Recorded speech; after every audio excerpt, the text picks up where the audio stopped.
So we're going to go ahead and pull off one wire and make sure that it shuts down. So we'll just yank off one wire. Instantly drops out the J control. Plug it back in. Jade is still out. It's going to be 6 minutes before it resets. And even if you hit the fault button here, hold it, it'll erase it, clearing log. Fault's gone. That blinking fault light there will stay if it happens after you're gone and it happens to trip. It'll keep a record of it so you can see that there's something new. But if you notice, the Jade has not energized yet, so it is not kicking it out of that time frame there. This video is brought to you in part by TruTech Tools. Quality tools, essential support. All right, guys, do you remember this location here? This is where we had the brand new startup of all these carrier units that were made in Mexico, and all the wires fell down in the fans, and the compressor had shorted out, just all kinds of problems with them. Well, they've had some problems with their electrical here, so traveled back down here, and like I said, it's about 3.5 hours down here. I'm just about down to the West Virginia, Pennsylvania border. So what we're doing, we are upgrading 9 units total. That day that I'm talking about prior was 4 units I started up. Well, we're going to do all 9 units, and we're upgrading them to phase protection. So what we've got here is the ICM450A. So I've got 9 of them in my goodie bag here. I've already installed 2. So I figure we'll go ahead and get this thing set up. We're going to go ahead and go over some of the basic setup of this and how to do it. First thing I did was moved my J control off to the side. I'm wanting these to be accessible without having to remove panels. However, there's going to be a couple of different units that there's no place to put them accessible for you to view. And so those will be ones that I won't be able to do that to. This does come with some screws. They're self-tapping 1/4 inch. So let's go ahead and get this one mounted up here. Make it clean as possible and as simple as possible. I've got them already dated. And I tried making up some wiring harnesses ahead of time, but not all of them are the same units, so decided not to do that. I've got the power turned off. You can see that right there. We brought some blue, black, and red wire here. All we had was full rolls at the shop, and I really didn't need a 500-foot roll or whatever it was.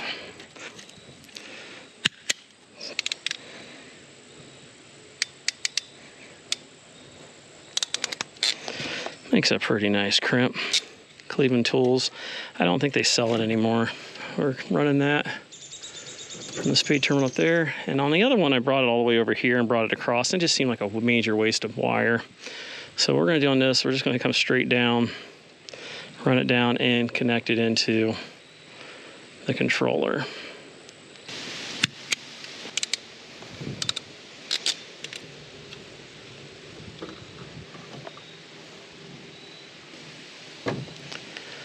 There we go. Now I need a red one. We are using 600 volt. I think 14 gauge, doesn't need to be that thick. Mainly wanted to make sure it was 600 volt wire. That way we don't have any issues with possible little nicks and things like that. And so I'm using that on all of my wire connections, including my common, normally open, and my transformer. The transformer, when I do it, I am going to be breaking the one that knocks out the control. This right here seems to be the one on the left, has been the one for all of them so far. And it ends up taking out the Jade. I've had some units that actually have had 3 transformers in there, so I had to literally just go through until I found the one that actually takes it out. And then I've been adding a wire tie to this to keep them nice and straight.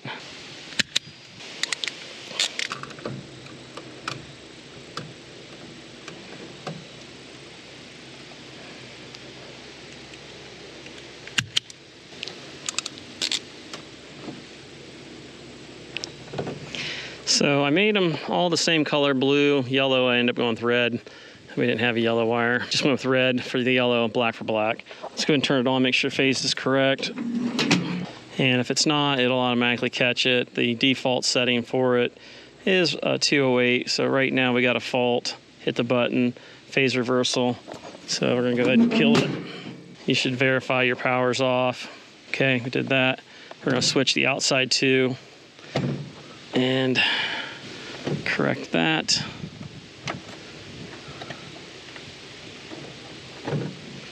Okay. Then what I've been doing, just like to help keep it a little cleaner, been adding a wire tie to those 3 wires to kind of keep them together, and that way they're not getting into other things.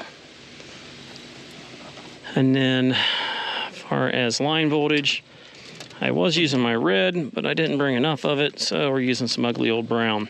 Now I will tell you this much, the power wire, which is R, that we're taking straight from the transformer and breaking it, you want to make sure it goes on the common terminal of your normally open, normally closed switch. Even if you're not using the normally closed section, for whatever reason, it seems to be able to notice it, and it will not close the circuit if it doesn't sense that there is 24 volts there or some sort of voltage, because honestly you can run high voltage through that too. Now there is a few different things you can do that you don't have to hook up. You can do line and load. So obviously this is line side, and load would be the other side of your contactor. So if you have a contactor that fails, it would be able to sense that and open up then. So you're getting a little extra reassurance from that. Other thing they have is control voltage, so 18 to 24 volts coming on 4 and 5. That's optional, don't need that. It also has RS-45 communications that you can do there, which also is optional, and we're not using that. So we're going to bring that up here to the transformer, and we're going to connect into it. Now you could break it down at the terminals down below. I'm choosing not to do that because I want 100% kill. What we're trying to do is protect the compressors. We have lost a compressor so far, which we found that bad in the beginning. Well, because they couldn't get out here and there was a lot of issues with warranty, I can't really go into it, but let's just say things weren't done right on the backside. And so once we finally got around to getting the people out here from Carrier to finish the job and them fighting us on all that, I want to show you the quality of work that they did. It's an absolute nightmare. I would be absolutely embarrassed. So I kind of want to help expose that, because the crap job that they did is just absolutely ridiculous, and there's absolutely no reason to do such horrible work unless you've got horrible technicians working for you. Whatever. I suppose anything's possible. It's just no quality in anything anymore. It's what's so sad. Matter of fact, I guess we had so many problems getting them to do their warranty that they were supposed to do. We literally sent them the video of this job. That video is done really well. If you haven't seen it, I'm going to put a link up in the description right up above. You guys can watch that. It's one thing after another, after another, after another. Just, it never stopped.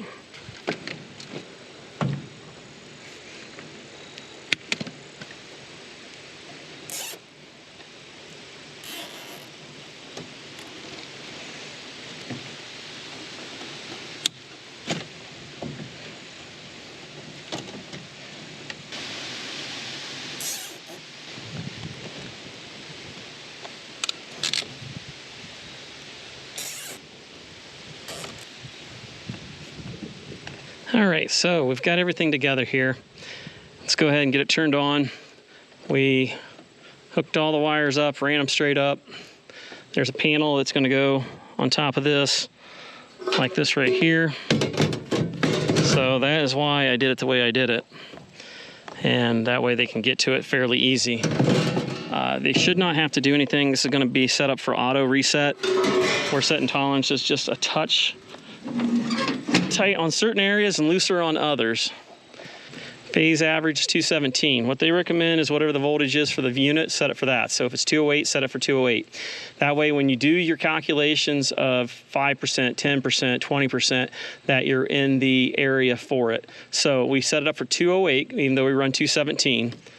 A delay on break, well, that's when it breaks and actually shuts down. So we are going to have it actually take 6 minutes, because we want to make certain that this thing shuts down and stays down until it's fully taken care of. Delay on fault, 10 seconds. Under voltage, I'm taking mine down to 8 because we're on the lower spectrum. So we're going 8% there. Over phase unbalance, 2% is what Carrier says. We're going to put it at 4%. We're so far away, we don't want to have any false alarms. At the same time, that's going to immediately trip when they lose a total leg.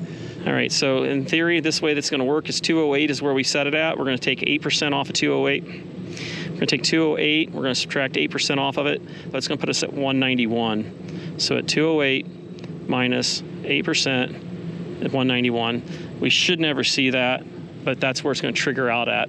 This can all be changed based on what your parameters are and what you need. Delay on fault 10, over voltage, over voltage, we're going to put at 20%. The same voltage, 208, plus 20% is 41. That puts you at 249.6. So you know you're good there. So we have line voltage, 208, delay on the brake. So if it has a problem, it's going to break. It's going to stay broke for basically 6 minutes. Delay on the fault, how long does it take before it reacts? 10 seconds. Over voltage, 20%. That puts us at 249. Under voltage, 8%. That puts us at 191. Phase imbalance, we want 4%. Carrier says 2. 1%, 2% is not a humongous difference. I mean, it is, but it ain't.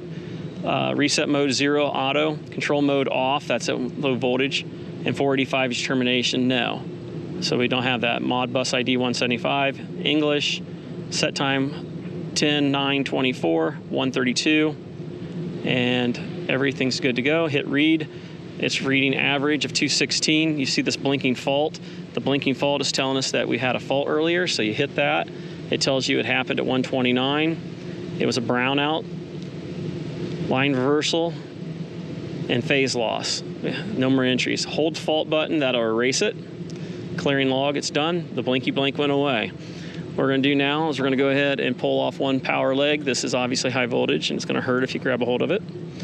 So it just faulted out. I'm going to put it back on. As you can see here, the J control is still blank, meaning that it got this circuit opened. So it shut the power off at the transformer. Even though it's restored itself, it's sitting there waiting, and it's blinking. Even if I hold the fault button and erase it, this is one thing I kind of thought was kind of corny. Okay, it's out of there, hit read. Fault's gone, but it still waits for 6 minutes. So this one's done. No fusing for here to here. That's, you know, whatever you want to call it. If you think about it, you're coming off there to these little wires here. This little wire here looks like it's maybe an 18 gauge, or what is it? I can't even read what this one is. It's definitely, you know, smaller than what I'm using. And as you can see, feeding it looks like a 6 or bigger. So it is what it is there. Okay, so here's that unit that had the bad compressor. You can see the black sooty stuff all over the place. So the guy must have got his hands all over this thing. Look at all the oil. He must have dumped it all over the place. I don't know what was going on. Didn't put none of the screws in the bottom. This is a carrier authorized. This is an actual official carrier service technician. I looked in here and I'm like, you gotta be kidding me. I mean, it took almost, I think 2 months, 3 months to get him to come out and do the work. After warranty didn't get processed like it was supposed to. And here is what we got for our money. This is so sad. It's embarrassing. Problem is, all the other companies are just as bad. All right, so look at this. That almost looks like it blew out the back side. Holy cow. That or he took it apart and it just blew everything everywhere. So thing I noticed when I looked through the top, the guy left his rags on there. Didn't take those off. So there's this goober job of a braze joint. He must have burned this one up because he had to put a swivel T on there. I wonder, that feels really hard to turn. Did he not put a Schrader core in that? That one ain't so bad. This one here scares me. I bet he didn't put a T in it. And then look, they didn't put the bolt in there. And then it looks like they replaced both compressors because that's jacked in there. Yeah, look at that. That's been cut in. The compressor that was bad was this one, if I remember correctly. This one looks like it's jacked in too. Wow. It is. Guess we didn't need to put that back on. Unbelievable. So did he back it back out when he bypassed it to full vacuum on it. Jeez, what a joke, man. If you're not gonna do stuff right. Look, he left his brazing rods all in here. That looks really nice. Left a stem down here. Left that in here. Oh, there's another brazing rod over there. Yeah, look at it. It blew that oil all over the place. Wow. Wow. That looks really good. That looks really nice. Brand new unit. Yeah, this one here was the one that was... They didn't replace the crimp-ons. Those look a little shoddy. Top-notch stuff. So right now, we've got this right here, which is kind of an annoyance. But look how this goes in here. So you've got very little room. Be careful you don't put it right into the electrical panel. We're gonna move this thing off to the right, and off to the left, we're gonna put our phase protector in here. The noise you hear is that thing having a bad day. We didn't install that. I pretty much do this same as I've done some of the others. Unfortunately, it's gonna cover up some of the serial number. They're just gonna have to make do with that. It's kind of in the way. I'm not gonna go through it, but they'll be able to find it. They know it's there. So right now you can see that the J control has power. If we unplug this one right here, it should go blank. There we go, and it went blank. So that's gonna be the one that we wanna knock out when it trips. And what essentially you're gonna do is we're going to loop power from here down to the common. Definitely needs to be on the common. If not, it will not work if you switch normally open and common. For whatever reason, it somehow knows it and it will not work. So we're gonna go ahead and turn power off. All right, so that finishes up the high voltage wires coming into the sensing. So we'll flip that on real quick and we'll see whether or not it faults out. So we are running 219, 220-ish area, leg to leg. I had about 217 on one or the other, but this could be on another transformer. There's multiple transformers out here. So we're gonna go into setup. Line voltage is set for 208. All of our numbers are gonna be a base going up and down by the certain amount. Delay on break. That is what it's gonna, how many minutes it's gonna be after it breaks. We're gonna take up to 6 minutes just because we wanna make sure that if there's any problems that it stays off until it's either corrected or stays off. Delay on fault, we're going 10 seconds on that. Over voltage, 20 is fine, it puts us at about 249. Under voltage, we're taking that down to about 8% because we're already running 208 area, so that would take us down to 191 if we was based off of that 208. Phase unbalance, normally carrier wants 2%. We're gonna put it at 4% just because we wanna make sure we have a little bit of leeway there. Reset mode 0 because it's gonna be automatically resetting. You can make it so that you have to manually do it. Control mode off, that's just when you bring in control voltage here, and it monitors that. And then it uses that to determine whether or not it should have power here on T3, 4, whatever. The next step would be going to the 485 termination. I've got it as no, Modbus ID 175, set for English. Now we're gonna set our date so it keeps track of what's going on when it acts up, which is pretty nice. So we're gonna go 10/9/24. Notice when we're setting the time, if you hold it down until you get to where you want it at, and then and don't let up every so often, it will automatically kick you out and then you lose everything you just set. So it's kind of stupid. So I'm holding it for a little bit, do about an hour, and then changing it. So we're at 230 area. So I'm just kind of like letting up and pushing back down again. Okay, everything's hooked up. Everything's good there. So we're gonna go ahead and pull off one wire and make sure that it shuts down. So we'll just yank off one wire.